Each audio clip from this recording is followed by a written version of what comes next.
అందరికీ నమస్కారం. మా వీడియోస్ గిట్ట నచ్చినట్టయితే లైక్ చేయండి, షేర్ చేయండి. అదేవిధంగా మా ఛానల్ని సబ్స్క్రైబ్ చేయండి.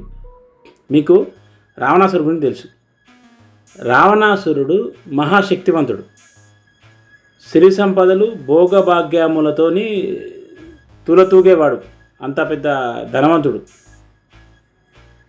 అతనికి ఎటువంటి కొరత అనేది లేదు. గొప్ప విద్యావేత్త, అంటే బాగా చదువుకున్న టాలెంట్ ఉన్న వ్యక్తి.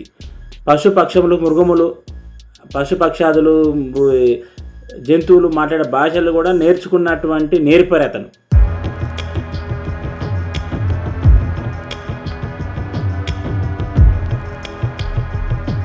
ఇంత శక్తి ఉన్నది ఆయనకు. కానీ ఏం లాభం? కామం అనే ఒక చెడ్డ గుణమునకు లోబడిపోవడం చేత మొత్తం సర్వస్వాన్ని కోల్పోయాడు. తన బంధువులందరినీ నాశనం చేసుకున్నాడు. తన రాజ్యం కూడా భస్మం గావించుకున్నాడు అతను. ఇంకొక వ్యక్తి, ఇంకెవరెవరు? హిరణ్యకశిపుడు. హిరణ్యకశిపుడు గొప్ప సైంటిస్టు. సైంటిస్టులు చంద్రమండలానికి పోయి వస్తారు. కానీ ఆ కాలంలోనే హిరణ్యకశిపుడు తన యొక్క శక్తితోని నక్షత్ర మండలాన్ని కూడా చేరుకున్నాడు. హిరణ్యకశిపుడు నక్షత్ర మండలంలో ప్రవేశించి ఒక నక్షత్రాన్ని కదలటానికి కూడా ప్రయత్నం చేసిండు. అప్పుడు భూమి మొత్తం కంపించిపోయింది. ఇలా ప్రళయం లాంటి, సునామీ లాంటి ఇట్లా ఒక రకమైనటువంటి ప్రళయం వచ్చింది.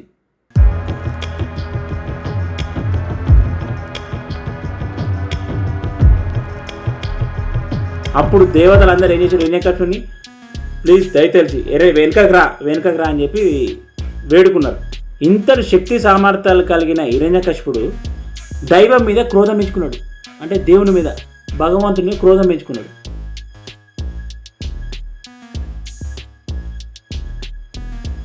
ఇటు క్రోధమును దైవం పైన హిరణ్యకశిపుడు పెంచుకోవడం చేత సర్వం కోల్పోయిండు. ఇంకో వ్యక్తి, ఇంకెవరు? దుర్యోధనుడు. దుర్యోధనుడు ఎలాంటి వాడు మీ అందరికీ తెలుసు. తనది కాని రాజ్యాన్ని అపహరించి తాను ఏలుతున్న దానికి నాయకులైన, వాక్కుదారులైన, అధికారులైన పాండవులను వనవాసానికి పంపించాడు. అది ఎట్లా, ఏ గుణం చేత పంపించిండు? లోభం చేత.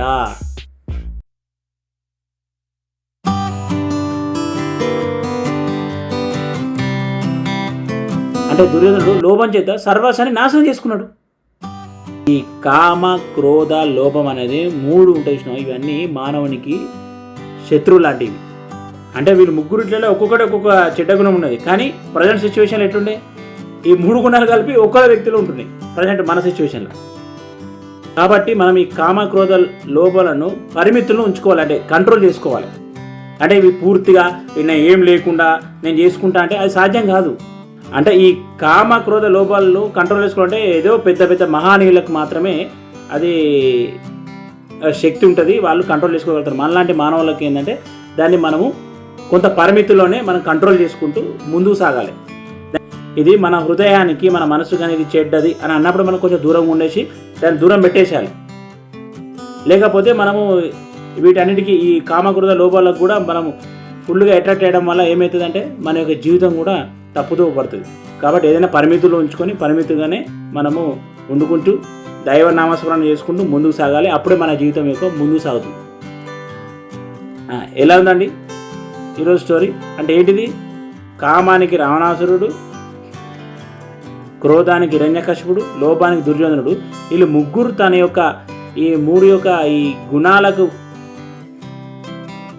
చేయబట్టి వాళ్ళ యొక్క లైఫ్ అనేది ఎట్లా అంటే తప్పుతో పాటు ఏ విధంగా ఖరాబ్ అయిందని మనం ఒక చిన్న సంఘటన చెప్పిన మీకు. కాబట్టి ఈ వీడియో గిట్ట నచ్చినట్టయితే లైక్ చేయండి, షేర్ చేయండి. అదేవిధంగా మా ఛానల్ని సబ్స్క్రైబ్ చేయండి. ధన్యవాదాలు.